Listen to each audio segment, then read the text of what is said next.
दोस्तों, आज की ये कहानी हमें छत्तीसगढ़ से एक बहू ने भेजी है। इस कहानी में उसके ससुर अंधविश्वास के चलते अपने ही घर की बहू की बलि देने जा रहे थे, लेकिन आखिरी समय पर ऐसा क्या हुआ कि वही ससुर जो उसे मारने वाला था, बहू के पैरों में गिरकर माफी मांगने लगा। इस दिलचस्प और प्रेरणादायक कहानी को अंत तक जरूर सुने। मेरा नाम प्रज्ञा है।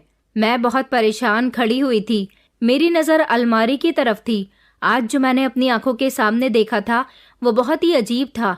मेरा शरीर जमकर रह गया था। पूरे कमरे में मुझे एक हैवानियत सी महसूस हो रही थी। मुझे नहीं पता था कि मैं किसी घर में नहीं बल्कि एक बहुत बड़े नर्क में रह रही हूँ। मेरी किस्मत ना जाने आज मेरे साथ क्या खेल खेलने वाली थी। अभी मैं खड़ी यही सब कुछ सोच रही थी जब अचानक पीछे से वो आ गया और उसने मुझे आवाज लगाई, ये क्या कर रही हो यहाँ पर। मेरे तो होश ही उड़ गए थे। मेरे होठों से कोई शब्द नहीं निकल पा रहे थे। मेरे हाथ थर थर कांप रहे थे। अभी मैं उससे कुछ कहती, उसने झट से मेरा हाथ पकड़ लिया। वो जोर जोर से हंसने लगा और फिर उसके बाद उसने कई दिनों तक मैं एक मिडिल क्लास फैमिली की रहने वाली लड़की थी। ये 3 साल पुरानी बात है, जब मैं कॉलेज में पढ़ती थी। मेरी पढ़ाई पूरी ही होने वाली थी। मेरे माता पिता अब मेरी शादी करवा देना चाहते थे, लेकिन मैं उनकी मर्जी के मुताबिक शादी नहीं करने वाली थी, क्योंकि मैं किसी और से प्यार करती थी। मैं जिस लड़के से प्यार करती थी वो मुझे दिलो जान से चाहता था। उसका नाम अतुल था। अतुल से मेरी मुलाकात 1 साल पहले अपने ही शहर में हुई थी। वो हमारे शहर में रहता तो नहीं था, उसका घर किसी गांव में था, मगर वो यहाँ पर नौकरी करता था। छुट्टियों में ही अपने घर जाया करता था। अतुल से मेरी मुलाकात तब हुई थी जब मुझे नौकरी करने का शौक चढ़ा था। मेरा इंटर कंप्लीट हुआ तो मुझे नौकरी करने की चाह जागने लगी। मैं अपना इंटरव्यू देने के लिए उसी कंपनी में गई थी जहां पर अतुल नौकरी करता था। वो एक बड़ी इंटरनेशनल कंपनी थी। मेरी एजुकेशन अभी इतनी नहीं थी।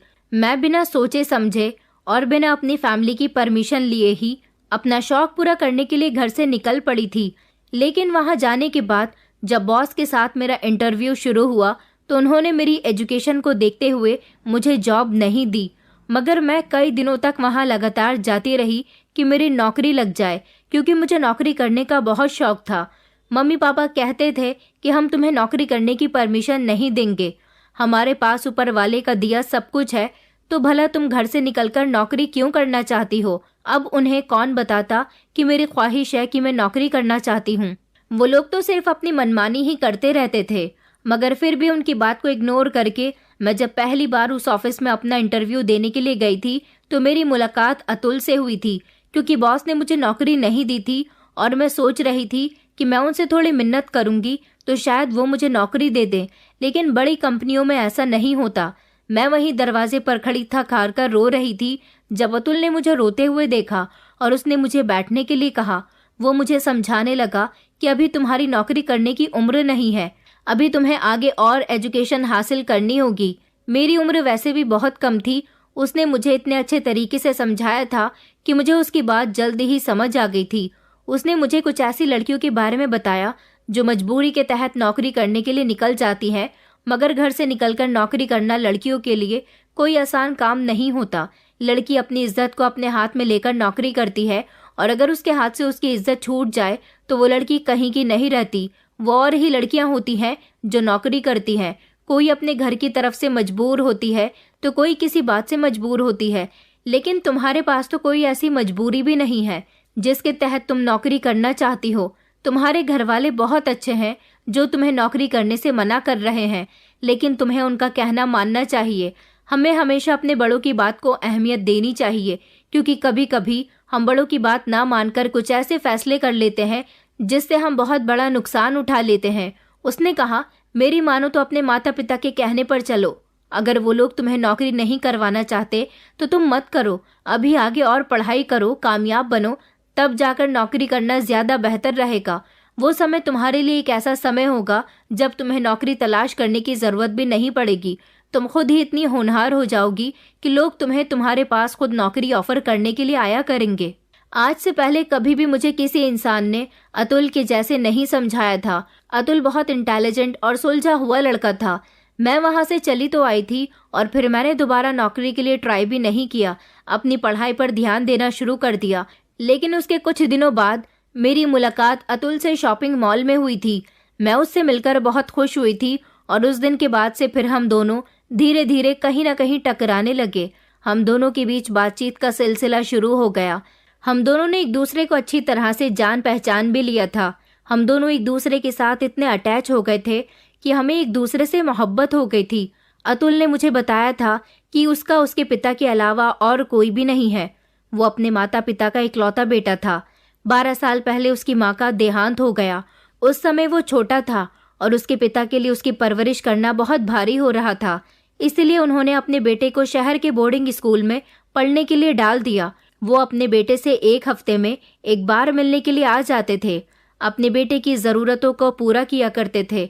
छुट्टियों के समय अतुल अपने घर पर चला जाता था। जैसे जैसे अतुल बड़ा हुआ और उसकी पढ़ाई पूरी हुई तो उसने इसी शहर में नौकरी भी तलाश कर ली थी। उसकी एजुकेशन अच्छी थी, वो बहुत ही इंटेलिजेंट था, इसलिए उसे अच्छी पोस्ट पर नौकरी मिल गई और अब वो पैसे कमाने लायक हो गया था। वो पैसे कमाकर अपने पिता को गांव भेज दिया करता था। वो बताता था कि मेरे पिता को मुझ पर बहुत गर्व है। बचपन से लेकर अब तक उसके पिता ने उसे माँ और बाप दोनों का प्यार दिया है। अतुल हमेशा अपने पापा के लिए फिक्रमंद रहता था।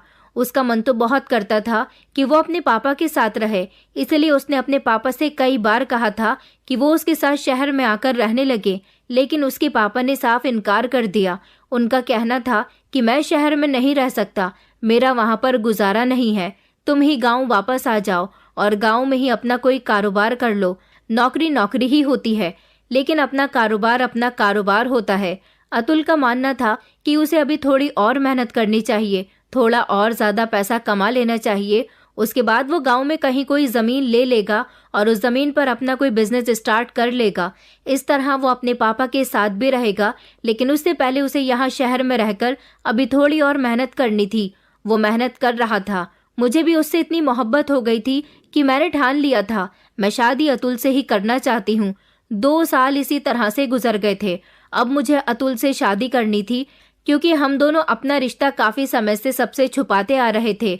अब आगे मुझ में हिम्मत नहीं थी कि मैं अपने घर वालों से अतुल का और अपना रिश्ता छुपा सकूं, लेकिन उसका कहना था कि अभी मैं गाँव जाकर अपने पापा से तुम्हारी और मेरी शादी की बात करता हूँ।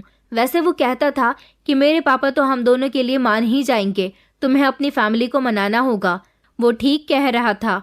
उसके पापा की जिस तरह से वो तारीफ किया करता था, उस हिसाब से तो मुझे भी यही लगता था कि वो एक ही बार में हम दोनों के लिए मान जाएंगे। मगर प्रॉब्लम तो मुझे अपने घर वालों को राजी करने में आ रही थी। पहले तो मेरी हिम्मत ही नहीं हुई कि मैं किस तरह अतुल और अपने बारे में अपने घर पर बताऊं, लेकिन मैंने बहुत हिम्मत करके जब अपने मम्मी पापा और सारे बहन भाइयों के सामने ये बात रखी तो सब लोग हैरान रह गए थे। हालांकि मुझे बहुत डांट भी पड़ी थी कि तुम हमारे भरोसे का इस तरह से फायदा उठा रही हो, लेकिन मैंने उनको यकीन दिला दिया था कि मैं ही नहीं बल्कि अतुल भी मुझसे बहुत प्यार करते हैं। मेरे परिवार वालों ने फैसला किया कि वो अतुल से मिलना चाहते हैं। उन्होंने अतुल से मुलाकात की। उन्हें अतुल पसंद आ गया था, क्योंकि वो देखने का भी अच्छा था और अच्छा कमाता भी था। मेरे घर वालों ने अतुल से कह दिया था कि हम तुम्हारे पापा से बात करना चाहते हैं और शादी की डेट फिक्स करना चाहते हैं। अतुल ने फ़ोन करके जब अपने पापा से कहा कि आपको यहाँ शहर आना पड़ेगा, तो उसके पापा ने शहर आने के लिए फ़ौरन ही इनकार कर दिया। उनका कहना था कि तुम किसी भी लड़की से शादी करो, मुझे कोई एतराज़ नहीं है। ये बात सुनकर अतुल खुश हो गया था। उसने इसी तरह से मेरे परिवार वालों को अपने पापा की कही बात बता दी थी। मेरे पापा ने कहा था, लेकिन तुम हमारी बेटी को कहाँ रखोगे? तुम तो यहाँ किराए के फ्लैट में रहते हो, तुम्हारा तो अपना यहाँ घर भी नहीं है। अतुल कहने लगा कि मैं कुछ दिनों के लिए गाँव चला जाऊँगा। आप लोगों को अगर बुरा ना लगे, आप लोग यहाँ अपने हिसाब से रस्में कर लेना और वहाँ मैं प्रज्ञा को ले जाकर अपने गांव के हिसाब से रस्में करूँगा। मेरे परिवार में मेरे पापा के अलावा कोई भी नहीं है। अगर यहाँ शादी पर मेरे पापा नहीं हुए तो मैं ये शादी नहीं कर सकूँगा। मेरे भाई ने कहा, तो फिर तुम्हारे पापा यहाँ क्यों नहीं आ जाते? अतुल कहने लगा कि वो शहर का माहौल बिल्कुल भी पसंद नहीं करते। मैं उनको बहुत अच्छे से जानता हूँ। मैं उनसे यहाँ आने की कितनी भी जिद कर लूँ, वो कभी भी यहाँ पर नहीं आएंगे। उनको प्रज्ञा पसंद आ गई है। उन्हें मेरी शादी से कोई एतराज़ नहीं है, लेकिन मैं फिर भी अपने पापा के बिना शादी नहीं कर सकता। इसलिए आप लोग अपनी बेटी को मेरे साथ विदा कर दीजिए। मैं अपने गांव जाकर ही शादी करना चाहता हूँ। इस बात पर मेरे घर वालों को बहुत एतराज़ हुआ था। मम्मी पापा कहने लगे, तो क्या हमारी बेटी गांव में रहेगी? अतुल कहने लगा कि जी, प्रज्ञा गांव में रहेगी। देखो, सारी जिंदगी मेरे पापा ने मेरे लिए बहुत कुछ किया है। अब उनका बुढ़ापे का समय आ गया। मेरी मम्मी इस दुनिया में नहीं है। उनके जाने के बाद पापा ने खुद अपने हाथों से खाना बनाया, कपड़े धोए हैं, घर की साफ सफाई की है, बर्तन धोए हैं। वो अपना हर काम खुद ही करते हैं। मैं चाहता हूँ कि इस बुढ़ापे के समय में मेरे पापा की सेवा मेरी पत्नी करे। इस बात पर मेरी मम्मी को गुस्सा आ गया। मम्मी कहने लगी, तो तुम हमारी बेटी से शादी इसीलिए कर रहे हो कि तुम यहाँ इस शहर में अकेले नौकरी करते रहो और वहाँ हमारी बेटी अकेली तुम्हारे पिता की सेवा करती रहे? अतुल कहने लगा कि मैं हमेशा के लिए यहाँ पर नहीं रहूँगा। मुझे 4-5 महीने और लगेंगे। मैंने कुछ पैसा तो जमा कर लिया है, बस थोड़े पैसों का और बंदोबस्त करना है। मैं अपने गाँव में ज़मीन खरीद लूँगा और वहाँ कोई बिजनेस कर लूँगा और फिर परमानेंट वहीं पर ही शिफ्ट हो जाऊँगा। फिर मुझे यहाँ शहर आने की भी ज़रूरत नहीं पड़ेगी। आप फिक्र मत कीजिए, वहाँ आपकी बेटी अकेली नहीं रहेगी। वहाँ उसका ख्याल रखने के लिए मेरा पूरा गांव है और मेरे पापा भी हैं। वहाँ पर हमारा बहुत बड़ा घर है। आप लोग अगर मेरे गांव चलना चाहते हैं तो वहाँ जाकर सब कुछ देख सकते हैं। मम्मी पापा का दिल अभी भी घबरा रहा था। अतुल को तो उन्होंने भरोसा दिला दिया था कि शादी कुछ दिनों के बाद हो जाएगी, लेकिन उसके जाने के बाद उन्होंने मुझे सोचने का मौका दिया था। उनका कहना था कि हमें अतुल के घर का हिसाब ठीक नहीं लगा। तुम बचपन से यहाँ रही हो, यहाँ की पढ़ी लिखी लड़की हो, तुम्हारा गुजारा वहाँ गांव में कैसे होगा? मगर मैं तो जिद पर अड़ गई थी। मुझे तो अतुल से ही शादी करनी थी। मैंने कहा कि मैं गांव में गुजारा कर सकती हूँ और अतुल थोड़ी ना सारी जिंदगी यहाँ रहेगा। उसने बोला तो है कि वो 4-5 महीने बाद अपनी नौकरी छोड़कर गाँव में ही अपना कारोबार करेगा। मम्मी कहने लगी, लेकिन बेटा तुम वहाँ अकेली रहोगी। उस गांव में तो हमारा कोई रिश्तेदार भी नहीं रहता, बल्कि वहाँ तो तुम्हारे साथ तुम्हारा पति भी नहीं होगा। अगर वहाँ कोई परेशानी होगी तो तुम्हें कौन देखेगा?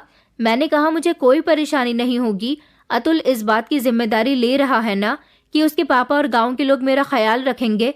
मेरी बात सुनकर सब लोगों ने यही फैसला किया था कि जैसा मैं चाहती हूँ वैसा ही होना चाहिए। अतुल तो मेरे घर वालों को बहुत पसंद आया था। बस बात गांव में रहने की आ रही थी, मगर मुझे इस बात से कोई मतलब नहीं था। मेरी शादी अतुल से होना ही मेरे लिए बहुत खुशकिस्मती की बात थी।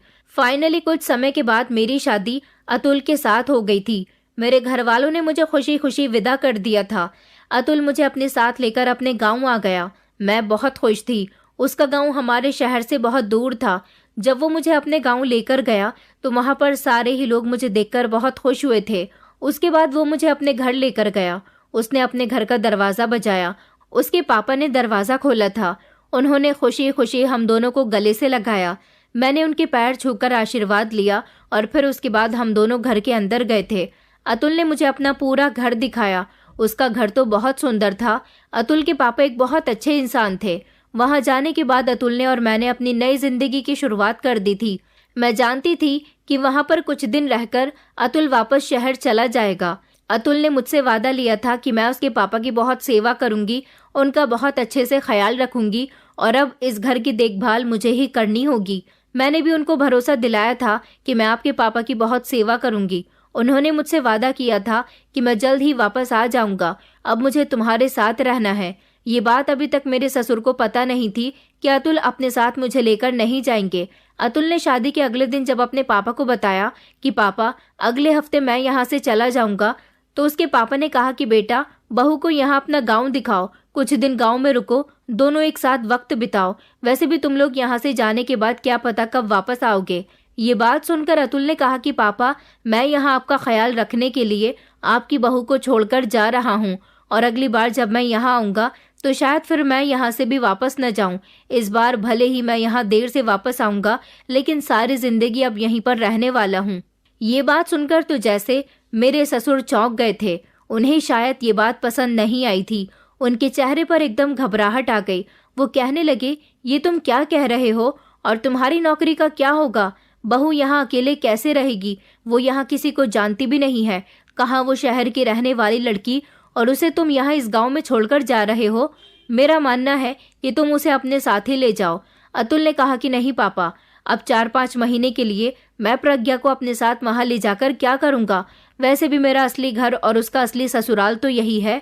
मेरे ससुर ने कहा कि 4-5 महीने से क्या मतलब है? अतुल कहने लगा कि मैं अब शहर में नहीं रहूंगा, नौकरी छोड़ दूंगा।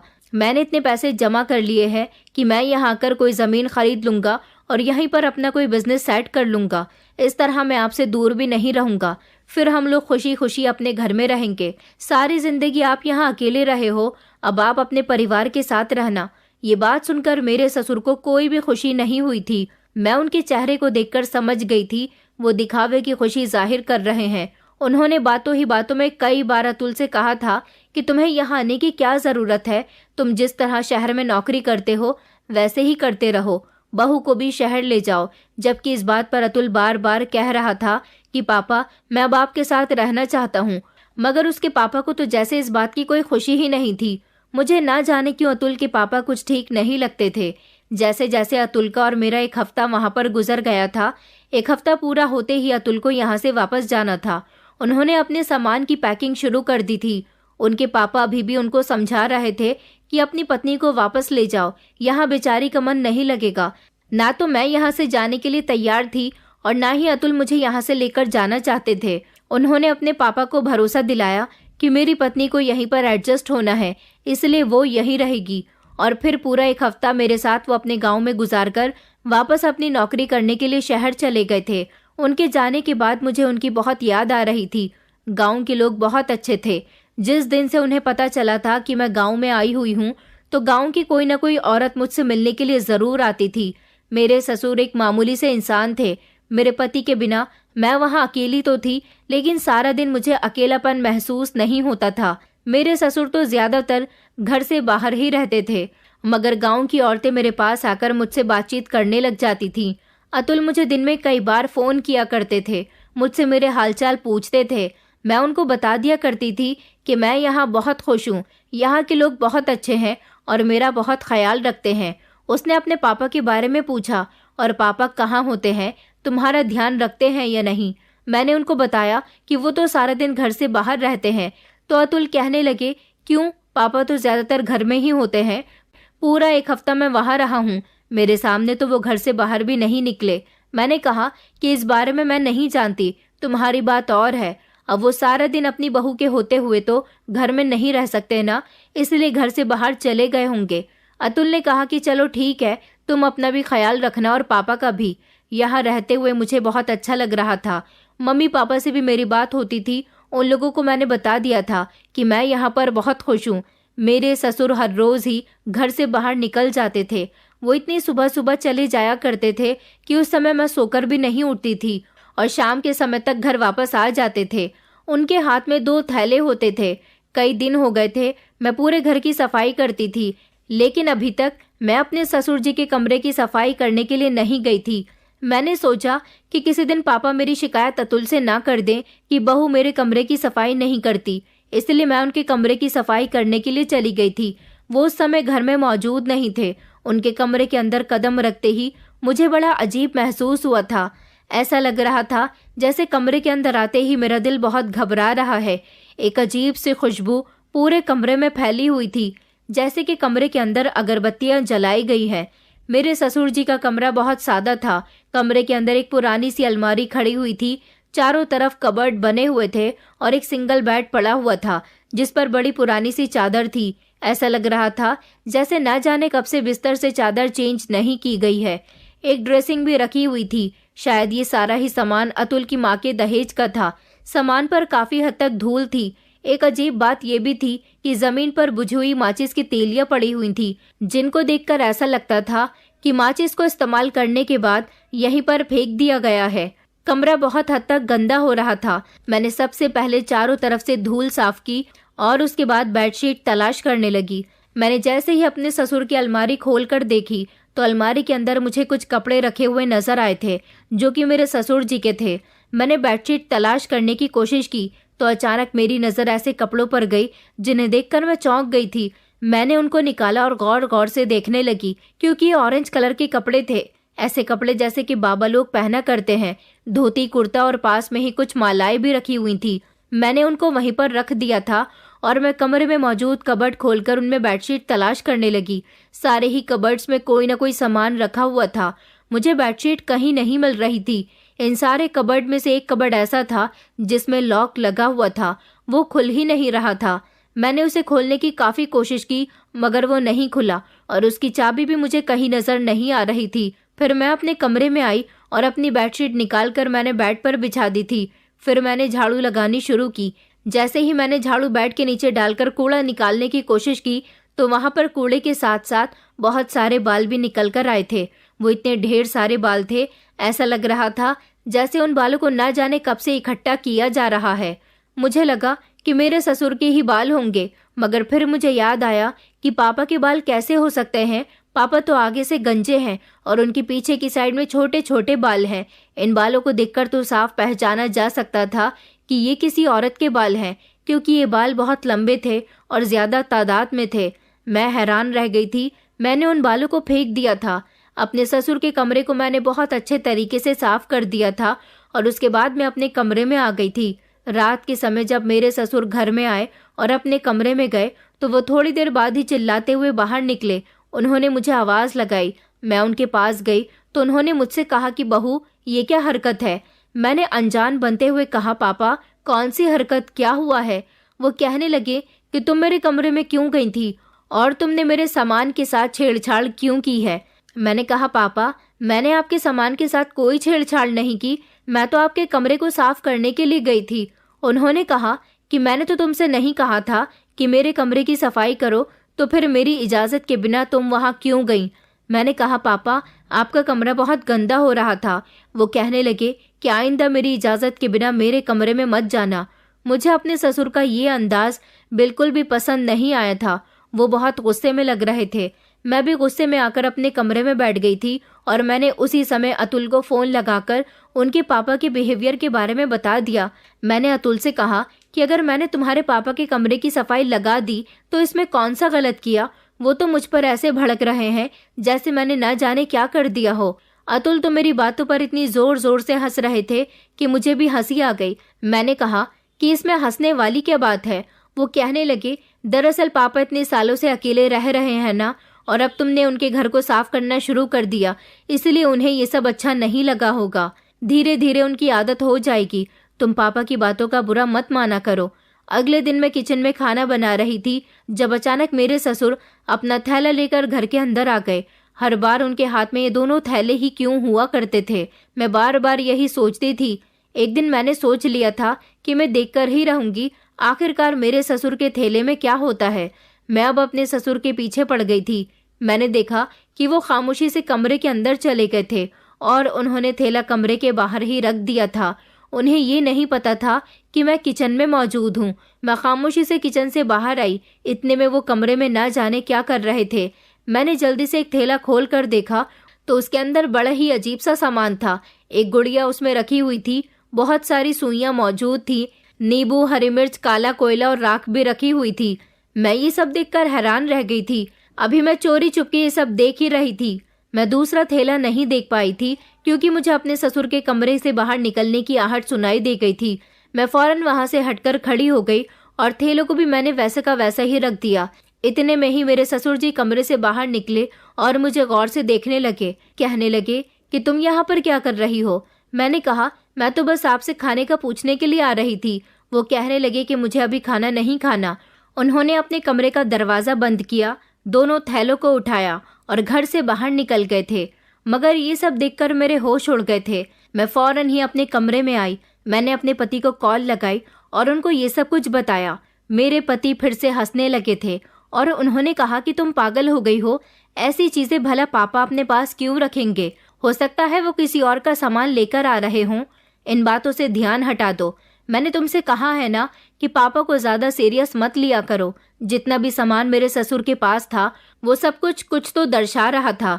मुझे ऐसा लग रहा था जैसे मेरे ससुर किसी तरह का जादू टोना करते हैं, क्योंकि ऐसा सामान तभी काम में आता है। अब मुझे अपने ससुर पर नजर रखनी थी और अपने पति को भी यकीन दिलाना था कि उनके पापा जरूर कुछ न कुछ तो ऐसा करते हैं जो ठीक नहीं है। मुझे याद आया कि मेरे ससुर के कमरे में मुझे बहुत सारी अजीब चीजें मिली थी और एक कबर्ड में ताला भी लगा हुआ था। जरूर उसमें भी कुछ न कुछ होगा। मैंने नोटिस करना शुरू कर दिया था कि मेरे ससुर जी कब घर के अंदर आ रहे हैं और कब घर से बाहर जा रहे हैं। रात को भी मैं उन पर नजर रखने लगी थी। वो खाना खाने के तुरंत बाद ही कमरे के अंदर चले जाते थे और कमरे का दरवाजा अंदर से बंद कर लिया करते थे। आधी रात का समय था। मैं बिस्तर पर लेटी हुई थी जब अचानक मुझे ऐसा लगा जैसे घर में कुछ अजीब सा हो रहा है, कुछ अजीब सी आवाज जो बहुत दूर से आ रही है, क्योंकि हमारे घर में बिल्कुल शांति नहीं थी। मुझे बहुत गर्मी लग रही थी और यहाँ पर एसी भी नहीं था, क्योंकि वो गर्मियों के दिन थे। मैंने सोचा अभी मुझे नींद भी नहीं आ रही है, मैं कुछ देर के लिए छत पर चली जाती हूँ, क्योंकि कमरे के अंदर मुझे बहुत घुटन महसूस हो रही थी। मैं अपने कमरे से बाहर निकली। अचानक मेरी नज़र ससुर जी के कमरे के दरवाजे पर गई। उनके कमरे के दरवाजे के ऊपर रोशनदान बना हुआ था। रोशनदान से धीमी धीमी रोशनी आ रही थी। ये वाइट रोशनी नहीं थी, बल्कि पीली पीली सी रोशनी थी। कभी रोशनी तेज होती तो कभी रोशनी हल्की हो रही थी। मैंने सोचा इस समय पापा जाग क्यों रहे हैं। मुझे अच्छी तरह से याद है कि उनके कमरे में तो वाइट लाइट लगी हुई थी, तो फिर पीली रोशनी क्यों बाहर आ रही है। मुझे कुछ खटका सा महसूस हुआ। मैं धीमे धीमे कदमों से कमरे के दरवाजे तक पहुंची। दरवाजे में थोड़ी सी झिरी खुली हुई थी। मैंने उससे अंदर की तरफ झांकने की कोशिश की। मुझे ज्यादा साफ तो कुछ दिखाई नहीं दिया था, बस इतना दिखाई दे रहा था कि मेरे ससुर ने कमरे में बहुत सारी मोमबत्तियां जलाई हुई हैं और वो अकेले ही अकेले बातें कर रहे हैं। वो बातें कर रहे थे या कुछ पढ़ रहे थे, ये तो मेरी समझ नहीं आया, मगर मुझे उनके बोलने की लगातार आवाज आ रही थी। ये सब कुछ बड़ा ही खतरनाक था। मैं पीछे हट गई। मैंने सोचा कि जरूर मेरे ससुर ठीक इंसान नहीं है, वो कुछ तो बहुत गलत कर रहे हैं। अगले दिन सुबह के समय जैसे ही मेरे ससुर अपने कमरे से बाहर निकले, फौरन ही मैं उनके कमरे में चली गई। कमरे के अंदर मैंने देखा कि वही गुड़िया जो पहले मैंने पापा के थैले में देखी थी, वो जमीन पर पड़ी हुई थी और उसमें ढेर सारी सुइयां चुभी हुई थी। आगे को कोयले से एक गोल घेरा बना हुआ था, बीच में नारियल रखा हुआ था, साइड में नींबू मिर्चे रखे हुए थे। मैं तो ये सब देखकर हैरान रह गई थी। इस चीज से ये साफ पता चलता था कि मेरे ससुर जादू टोना करते हैं। मैंने फौरन ही अपना मोबाइल निकाला और अपने पति को पूरे कमरे के फोटोज क्लिक करके भेज दिए। उसके बाद मैं पापा के कमरे की तलाशी लेने लगी। मैंने अलमारी खोलकर उसके सारे कपड़े निकाले तो मुझे अलमारी से दाढ़ी मूंछ और काले रंग का धोती कुर्ता भी मिला था। उस दिन मैंने ऑरेंज कलर का देखा था। अलमारी के कोने में एक रुमाल में लिपटा हुआ छोटा सा चाकू रखा हुआ था जो बहुत तेज धारदार था। मैंने उसको वैसे ही लपेट कर रख दिया, लेकिन उसका फोटो भी मैंने अपने मोबाइल में ले लिया था। फिर मैं ड्रेसिंग की तरफ गई। मैंने ड्रेसिंग खोल कर देखा तो उसमें बहुत सारे ताबीज रखे हुए थे और सिंदूर भी था। आखिर सिंदूर का मेरे ससुर जी क्या करते हैं। मैंने बेड पर पीछे गद्दे हटाकर देखे तो वहां भी मुझे बहुत सारे ताबीज रखे हुए नजर आए थे। ये सब देखकर मैंने अपना सर पकड़ लिया था, मगर मुझे कुछ भी करके इस कबर्ड में भी देखना था कि आखिर इसमें क्या है, क्योंकि हर तरफ मुझे कोई ना कोई एक ऐसी चीज मिल रही थी जो मुझे परेशान करने के लिए काफी थी। मैंने पूरा कमरा छान मारा था, मुझे कहीं पर भी कबर्ड की चाबी नहीं मिली थी। मैंने फौरन ही अपने पति को फोन किया। फोटो मैं उन्हें पहले ही सेंड कर चुकी थी, लेकिन मेरे पति का नंबर तो बंद जा रहा था। फिर मुझे अपने पति के दोस्त का नंबर याद आया। मैंने जैसे ही उनको कॉल की तो उन्होंने मेरी बात अतुल से करवा दी थी। मैंने अतुल को ये सब कुछ बताया। मैंने उनसे कहा कि मैं तुम्हारे नंबर पर बहुत सारे फोटो सेंड कर चुकी हूँ, तुम उनको देख लेना। अतुल कहने लगा, मगर मेरा फोन खराब हो गया, मैंने उसे सर्विस पर दिया हुआ है, जैसे ही फोन ठीक होकर आ जाएगा मैं फोटो देख लूंगा। और मैं तुमसे कितनी बार मना कर चुका हूँ कि तुम पापा पर अपनी नजर रखना बंद कर दो, तुम मुझे भी परेशान करती हो। मैं नहीं चाहता कि मेरे पापा तुमसे तंग आकर मुझसे कह दे कि अपनी पत्नी को यहाँ से ले जाओ। कुछ दिन की ही तो बात है, सब कुछ बर्दाश्त कर लो। मैंने कहा, अतुल तुम पागल हो गए हो क्या? यहाँ कुछ भी बर्दाश्त करने लायक नहीं है। तुम्हारे पापा कोई मामूली इंसान नहीं है, वो जादू टोना करते हैं। मैंने खुद उनके कमरे की हालत देखी है। जो जो सामान मुझे उनके कमरे से मिला है वो सारा सामान इसी चीज की तरफ इशारा कर रहा है। अतुल कहने लगा, अब तुम मेरे पापा पर इल्जाम लगा रही हो। मैंने कहा, नहीं अतुल, मैंने तुम्हें फोटो सेंड कर दिए हैं, तुम खुद कमरे की हालत देख सकते हो। वो कहने लगा कि अच्छा ठीक है, मेरा फोन ठीक हो जाएगा तो मैं देख लूंगा, कल ही मैं उसे रिपेयरिंग से जाकर ले आऊंगा, मगर प्लीज तुम कुछ भी ऐसा मत करो जिससे मेरे पापा या तुम्हारे बीच कोई बड़ी प्रॉब्लम हो जाए। मैंने कहा, अतुल प्लीज मेरी बात का यकीन करो। मगर वो तो अपने पापा को इतना शरीफ और सीधा इंसान समझता था कि मेरी बात पर यकीन करने के लिए राजी ही नहीं था। मुझे चाबी तो कहीं नहीं मिली थी, लेकिन मैंने फोटो क्लिक करके अपने पति को दे दिए थे। मुझे उम्मीद थी कि वो जरूर देख लेंगे। रात के समय फिर से मुझे अपने ससुर के कमरे से कुछ इसी तरह की आवाजें आ रही थी। अगले दिन सुबह के टाइम पर मेरे ससुर किसी से फोन पर बात कर रहे थे। मेरी नजर तो पहले ही उन पर टिकी हुई थी। जब मैं दरवाजे पर खड़ी होकर उनकी बातें सुनने लगी तो मैंने सिर्फ इतना ही सुना था कि नवरात्रि के बाद एक रात मैं उसकी जल्द ही बलि दे दूंगा। इस तरह मैं बहुत ताकतवर बन जाऊंगा। अपने ससुर की ये बात सुनकर मेरे होश उड़ गए थे। आखिर वो किसकी बलि देने की बात कर रहे थे और उस रात से उनका क्या मतलब था? मैंने मोबाइल में सर्च किया कि नवरात्रि के बाद जागरण की रात का क्या मतलब होता है। तब मुझे पता चला कि जागरण की रात को जादू टोना किया जाता है। मगर मेरे ससुर तो किसी की बलि देने की बात कर रहे थे और ताकतवर होने की बात कर रहे थे। आखिर इनका क्या मतलब था? मैंने फिर से फौरन अतुल को कॉल किया, मगर अतुल का नंबर अभी भी बंद जा रहा था। मेरी कुछ समझ नहीं आ रहा था कि मैं क्या करूं। इधर मेरी अतुल से बात नहीं हो रही थी और इधर मेरे ससुर की नई नई हरकतें मेरे सामने आ रही थी। मुझे तो अब उनसे डर लगने लगा था। एक दिन मुझे कपड़े धोने थे। सुबह के समय जैसे ही पापा कमरे से बाहर निकले तो मैं उनके पास गई और कहने लगी कि पापा, मुझे आपके कपड़े धोने हैं। मुझे अपने जितने भी गंदे कपड़े हैं सभी दे दीजिए। उन्होंने कहा कि नहीं, मैं अपने काम खुद ही कर लेता हूँ, मैं तुम्हें परेशान नहीं करना चाहता। मैंने उनसे जिद की और कहा कि आप प्लीज मुझे अपने कपड़े दे दीजिए। मैं अब यहाँ आ गई हूँ, आपके सारे काम करने की जिम्मेदारी मेरी ही है। उन्होंने अपने कपड़ों की तरफ देखा जो काफी गंदे नजर आ रहे थे। उन्होंने कहा, मैं तुम्हें अपना कुर्ता उतार कर दे देता हूँ, इसे छत पर मत सुखाना। मेरे कपड़े मैं छत पर नहीं डालता। मैंने कहा कि जी, जैसा आप कहेंगे मैं वैसा ही करूंगी। उन्होंने उसी समय कमरे में जाकर अपने कपड़े चेंज कर लिए थे और अपना कुर्ता उतारकर फौरन ही मुझे दे दिया था। उनके पास लगातार किसी का फोन आ रहा था। वो बहुत जल्दी में थे। उन्होंने अपना सफेद रंग का कुर्ता मुझे दे दिया था और खुद अपने दोनों थैले पकड़कर घर से बाहर चले गए थे। मैं कपड़े धोने के लिए बैठ गई थी। यहाँ पर वॉशिंग मशीन तो नहीं थी, इसलिए मुझे हाथ से ही कपड़े धोने थे। मैं अकेली थी और अपने कपड़े तो फौरन ही धोकर डाल दिया करती थी। आज काफी दिनों के बाद मैंने अपने ससुर जी के कपड़े धोने के लिए थे। मैं भले ही शहर की थी मगर घरेलू सारे काम जानती थी। ससुर जी का कुर्ता धोते धोते अचानक मेरी नजर कुर्ते की जेब पर गई। उसमें कुछ था। मैंने जैसे ही जेब के अंदर हाथ डालकर देखा तो मेरे हाथ में चाबी आई थी। ये छोटी सी चाबी थी। इसको देखकर मेरे दिमाग में ख्याल आया कि कहीं ये उसी कबर्ड की तो चाबी नहीं है। इसलिए मैं फौरन ही कमरे के अंदर गई और कबर्ड को खोलने की कोशिश की तो वो खुल गई थी। मेरी नजर जैसे ही कबर्ड पर गई, उसके अंदर का नजारा देखकर मैं शॉक्ड रह गई थी। उसमें तो बहुत सारे पैसे रखे हुए थे और बहुत सारे जेवर भी थे। मेरे ससुर के पास इतने जेवर और पैसे कहाँ से आए थे? अगर वो इतने ही अमीर थे तो फिर अपने बेटे को उन्होंने शहर में नौकरी करने के लिए क्यों भेजा था? और आखिर वो ऐसा भी क्या काम करते थे जिसकी वजह से उनके पास इतने पैसे और जेवर थे? क्योंकि ये जेवर और पैसे ज्यादा तादाद में थे। मैंने मोबाइल निकालकर उसका फोटो भी अपने पति के नंबर पर सेंड कर दिया था। अभी तक अतुल का मोबाइल ठीक नहीं हुआ था और पिछले 2 दिन से मेरी उनसे कोई बात भी नहीं हो सकी थी। मैं अभी कबर्ड के पास खड़ी हुई पैसे और जेवरों के फोटो क्लिक कर रही थी जब अचानक मुझे पीछे से किसी के आने की आहट सुनाई दी। मैंने जैसे ही पीछे पलटकर देखा तो ये देखकर मेरे होश उड़ गए थे कि पीछे मेरे ससुर खड़े हुए थे। उन्होंने चिल्लाते हुए कहा कि तुम यहाँ पर क्या कर रही हो? मैंने तुमसे मना किया है ना? वो फौरन ही मेरे पास आए और उन्होंने मेरा हाथ पकड़ लिया। कहने लगे कि निकलो मेरे कमरे से। कितनी बार तुमसे मना किया है मगर तुम अपनी हरकत से बाज नहीं आती।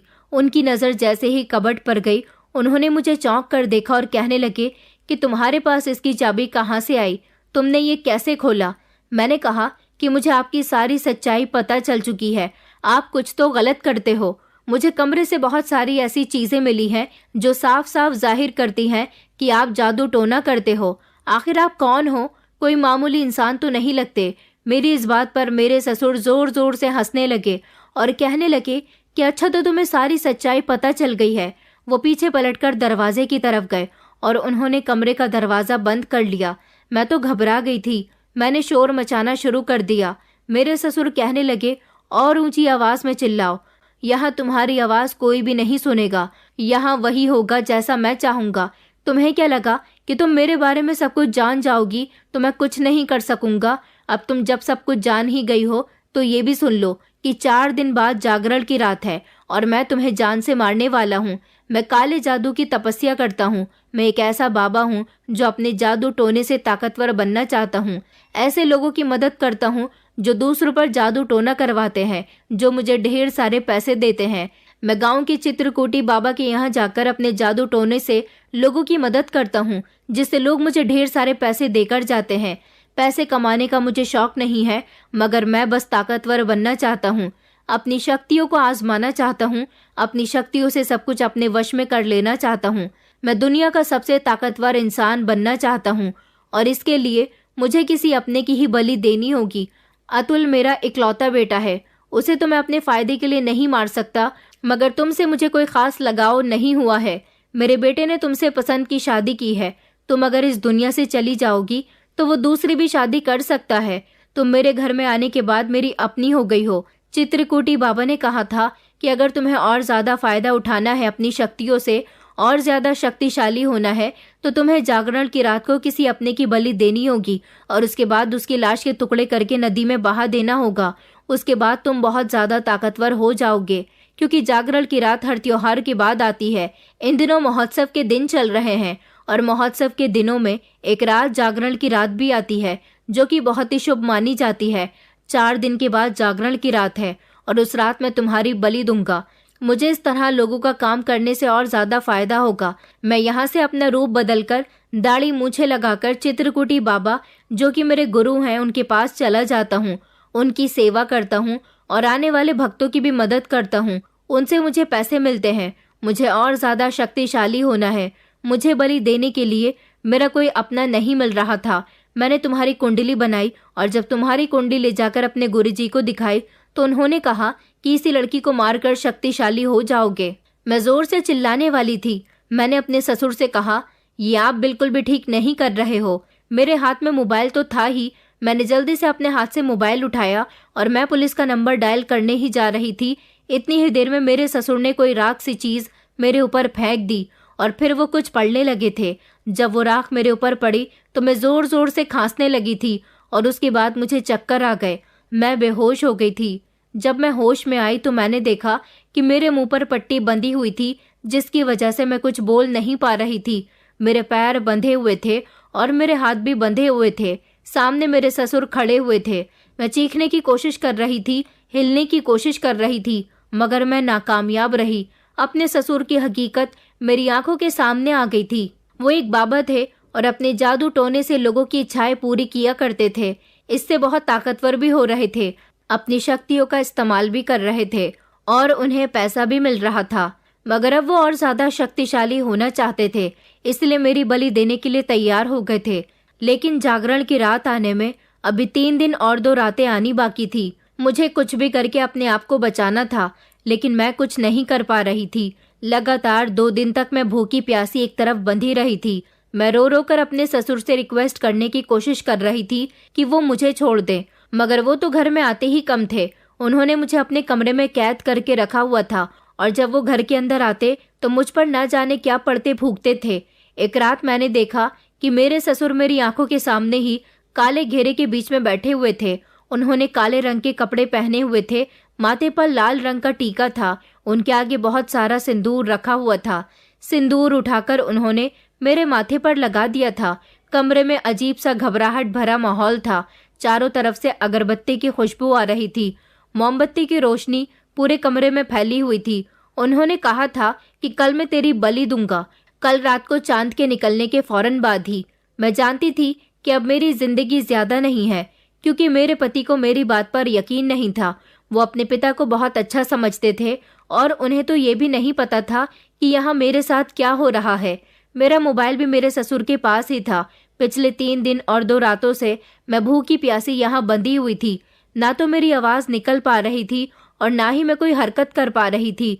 मैं रो रही थी, अपने पति को याद कर रही थी, और मुझे बहुत बेबसी महसूस हो रही थी।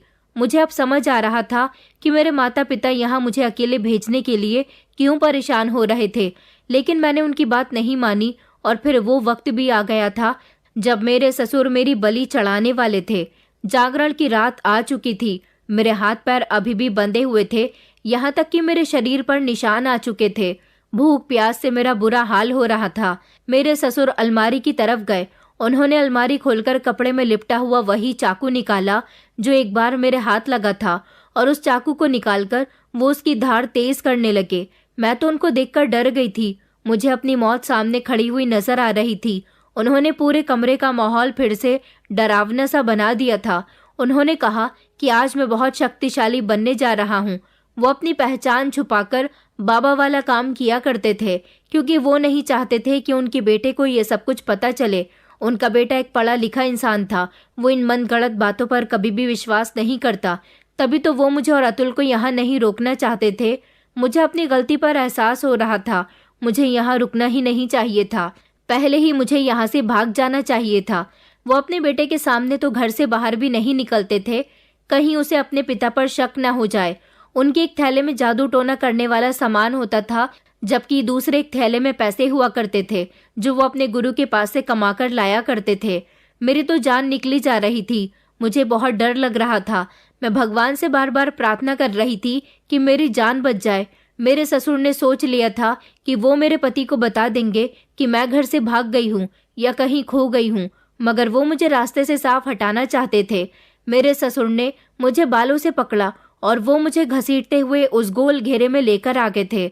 उन्होंने मेरे हाथ पर लाल रंग का धागा बांध दिया और कुछ पढ़ने लगे। मैं उनको देख रही थी। उनकी आंखें अचानक लाल हो गई। उन्होंने हाथ में चाकू लिया। मेरी आंखों में आंसू थे और मैं बार बार गर्दन हिलाकर उनसे मना कर रही थी। उन्होंने चाकू तेज रफ्तार से ऊपर की तरफ उठाया। मैं जमीन पर ही लेटी हुई थी और उनको देख रही थी। वो चाकू से मेरी गर्दन काटने ही वाले थे। मैंने अपनी आंखें बंद कर ली थी जब अचानक तेज रफ्तार से कमरे का दरवाजा खुल गया और मेरा पति कमरे के अंदर दाखिल हुआ था। अतुल को देखकर तो मेरी जान में जान आ गई थी। अतुल ने झट से अपने पिता का हाथ पकड़ लिया और उसने जोर जोर से चिल्लाना शुरू कर दिया। वो इतनी जोर जोर से चिल्ला रहा था कि उसकी आवाज के साथ साथ आस पड़ोसी भी घर के अंदर दाखिल हो गए। अतुल ने मेरे हाथ खोले, मेरे मुंह से पट्टी हटाई, मेरे पैर भी खोल दिए। मैं अतुल के गले लगकर फूट फूट कर रोने लगी थी। अतुल ने कहा कि इस आदमी को पकड़ लो, क्योंकि मेरे ससुर भागने की कोशिश कर रहे थे। गांव के बहुत सारे लोग शोर शराबे की आवाज से इकट्ठा हो गए और मेरे ससुर जी को सबने दबोच लिया था। उनका एक अजीब ही रूप सबके सामने आ गया था। मेरे ससुर का बाबा वाला एक अलग ही रूप था और वो बाबा के रूप में मौजूद थे। जब मेरे पति ने उनकी दाढ़ी मूंछ हटाई तो वो अपने पिता को पहचान गया था। मैंने सब लोगों के सामने अपने ससुर की हकीकत अपने पति को बता दी थी, मगर हैरान करने वाली बात यह थी कि इस समय ऐसे मौके पर मेरा पति यहाँ कैसे पहुंचा। उन्हें कैसे पता चला कि मैं इतनी बड़ी मुसीबत में हूँ। मेरे पति ने कहा कि 3 दिन पहले जब मेरा मोबाइल रिपेयर होकर आया तो तुम्हारे भेजे हुए सारे फोटोज मैंने देखे थे। मैं पहचान गया था कि ये कमरा पापा का है, और जो तुम कहती थी कि पापा जादू टोना करते हैं, इस बात का विश्वास मुझे पापा के कमरे के फोटोज देखकर हो गया था। 3 दिन पहले जब तुमने मुझे कबर्ड में रखे हुए पैसे और जेवरात के फोटोज भेजे थे, उसे भी मैंने देख लिया था। और फिर उसके बाद से ही जब भी मैं तुम्हारा नंबर ट्राई कर रहा था, तुम्हारा फोन बंद जा रहा था। मेरी तो तुमसे रोज बात होती थी। 2-3 दिन मेरा फोन खराब रहा, लेकिन तुम्हारा फोन लगातार बंद जा रहा था। मैं घबराने लगा कि कहीं तुम्हारे साथ कुछ गलत तो नहीं हो रहा। मैंने तुम्हारे फोन की लोकेशन निकलवाई तो पता चला कि तुम्हारा फोन घर में ही मौजूद है। मुझे कुछ अजीब अजीब सा महसूस हो रहा था, इसलिए मैं फौरन ही वहां से घर आने के लिए निकल गया। और जब मैं यहाँ आया तो मैंने देखा कि पापा के कमरे का दरवाजा बंद है। मैंने तुम्हें पूरे घर में देख लिया था। मैंने झट से कमरे का दरवाजा खोल दिया और जो कुछ मेरी आंखों के सामने था उससे पापा की सारी सच्चाई मेरी आंखों के सामने आ गई। तुम मुझसे सच कहती थी कि मेरे पापा कोई नॉर्मल इंसान नहीं है। आज उनकी सच्चाई मेरे सामने आ गई तो मुझे एहसास हुआ कि मुझे पहली ही बार में तुम्हारी बातों पर यकीन कर लेना चाहिए था। मोबाइल खराब होने की वजह से मैं तुम्हारे भेजे हुए फोटो नहीं देख सका था, लेकिन जब तुमने पापा के कमरे के ऐसे हालात का फोटो भेजा तो मैं समझ गया था कि तुम पापा के कमरे में मौजूद हो। पापा किसी को अपने कमरे में जाने नहीं देते। इसका मतलब ये है कि कुछ ना कुछ तो गड़बड़ जरूर है। मैं तुम्हारे लिए काफी परेशान हो गया था। अच्छा हुआ मैं यहाँ वक्त पर पहुँच गया, वरना ना जाने क्या होता। मेरे ससुर बहुत शर्मिंदा हो रहे थे। मैंने अपने पति को और गांव के लोगों को सब कुछ बता दिया था। सब लोग शक्तिशाली बाबा के नाम से मेरे ससुर को जानते थे, मगर उनको ये नहीं पता था कि शक्तिशाली बाबा मेरे ससुर ही हैं, क्योंकि वो अपना रूप बदलकर वहां जाते थे और यहाँ एक मामूली इंसान की तरह रहते थे। मेरे ससुर की सारी सच्चाई सब लोगों के सामने आ गई थी और अब सबके सामने जो कुछ भी था उस हिसाब से मेरे पति ने अपने पिता को अरेस्ट करवा दिया था, क्योंकि वो मुझे मारने जा रहे थे। मेरे पति को ये उम्मीद नहीं थी कि उनके पिता इतना बड़ा काम भी कर सकते हैं। मेरे पति ने वक्त पर आकर मुझे बचा लिया था और इस तरह मैं जिंदा बच गई थी। कभी कभी हमें पता नहीं होता कि हमारे कुछ खास रिश्ते हमें इस तरह भी नुकसान पहुंचाने की कोशिश करते हैं। मेरे ससुर आज भी जेल में हैं। अगर थोड़ी सी भी देर और हो जाती तो वो मुझे मारकर बहुत शक्तिशाली हो जाते, ऐसा उनका मानना था। वो भले ही अपने जादू टोने से शक्तिशाली हो सकते थे, लेकिन मेरे पति मुझसे बहुत मोहब्बत करता था। उसकी मोहब्बत उसे यहाँ तक खींच लाई थी। वो आज भी जेल में है। मेरे पति ने अपने पिता से सारे संबंध खत्म कर दिए और उस घर से जादू टोने वाला सारा सामान उठाकर बाहर फेंकवा दिया। मेरे ससुर के साथ साथ उनके गुरु और बाकी सारे लोगों को भी अरेस्ट कर लिया गया, जो लोगों का ब्रेन वॉश कर रहे थे। मेरा पति मुझे वापस शहर लेकर आ गया था और अब मैं शहर में ही रहती हूँ। दोस्तों, आखिर में मैं बस इतना ही कहना चाहूंगी कि अंधविश्वास एक ऐसा जहर है जो न केवल व्यक्ति की सोच को विकृत करता है, बल्कि रिश्तों की पवित्रता को भी नष्ट कर देता है। हमें सिखाया जाता है कि रिश्ते विश्वास, प्रेम और एक दूसरे की सुरक्षा के लिए होते हैं, लेकिन जब इन पर खतरा मंडराए तो सच को पहचानने और उसके खिलाफ खड़े होने का साहस दिखाना चाहिए। ये कहानी हमें ये भी सिखाती है कि किसी भी परिस्थिति में अपने परिजनों का साथ देना और उनकी रक्षा करना हमारी प्राथमिक जिम्मेदारी है। साथ ही ये भी याद दिलाती है कि अपनों की सुरक्षा के लिए हर परिस्थिति में मजबूत और सतर्क रहना चाहिए। इसके साथ ही ये कहानी अंधविश्वास के खतरों को उजागर करती है और जागरूकता फैलाने की प्रेरणा देती है कि सच्चे ज्ञान और विवेक से ही समाज की बुराइयों को समाप्त किया जा सकता है। दोस्तों, उम्मीद करती हूँ आपको हमारी कहानी पसंद आई होगी। कहानी पसंद आई है तो वीडियो को लाइक करें, चैनल पर नए हैं तो चैनल को सब्सक्राइब करें और हाँ, नोटिफिकेशन बेल को जरूर दबाएं ताकि अगली अपडेट सबसे पहले आपको मिले।